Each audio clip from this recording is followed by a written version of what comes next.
Bonjour, je m'appelle Ludovic Balfroy et je mène actuellement une thèse de doctorat au GIRCEF. Nous avons, avec Hugues Dralans, professeur de sociologie à l'UC Louvain, entrepris la rédaction de ce cahier pour réinterroger la notion d'héritier, popularisée il y a 60 ans d'ici par les deux sociologues français, Pierre Bourdieu et Jean-Claude Passeron.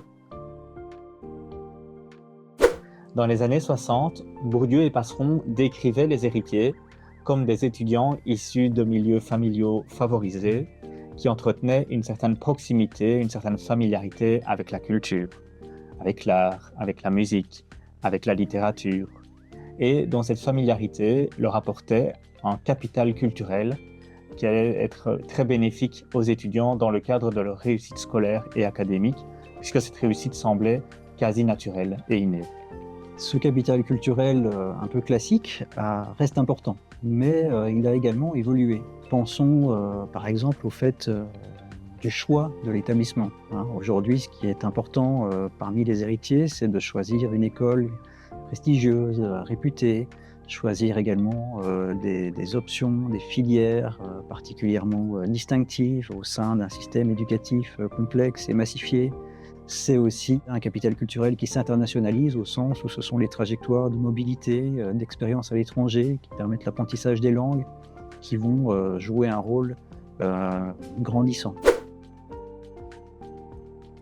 Les héritiers d'aujourd'hui ne sont plus les dilettantes, c'est-à-dire des étudiants qui vivaient leurs études avec une certaine insouciance, une certaine désinvolture, décrits par Bourdieu, mais ils envisagent leurs études de façon beaucoup plus pragmatique, avec une visée plus instrumentale. Par exemple, ils vont retenir des filières plus scientifiques, ou bien ils vont choisir des options telles que les langues, qui vont renforcer leur préparation à des parcours supérieurs, académiques, ou encore améliorer leur employabilité.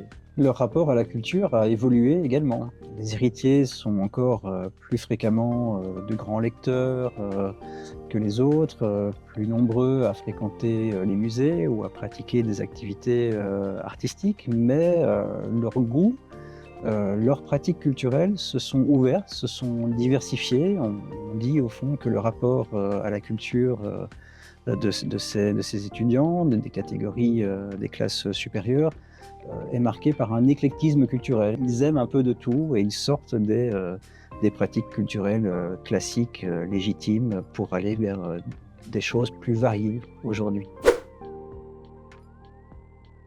Il est important de noter que dans ce cahier, nous nous focalisons sur une analyse du phénomène et non pas sur la présentation de propositions concrètes, d'actions ou de pistes politiques.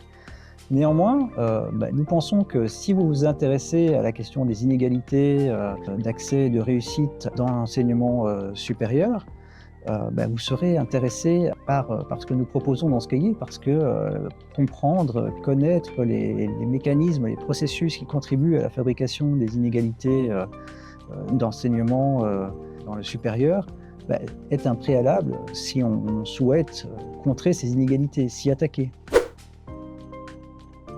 Nous espérons que cette présentation vous donnera l'envie d'en savoir plus sur notre recherche et sur les héritiers d'aujourd'hui et de lire notre cahier du GIRCEF. Pour découvrir le détail de nos analyses, vous pouvez donc télécharger gratuitement ce cahier en suivant le lien qui se trouve ci-dessous dans la barre de description. Voilà. Nous vous disons donc à bientôt. Nous vous souhaitons une agréable lecture.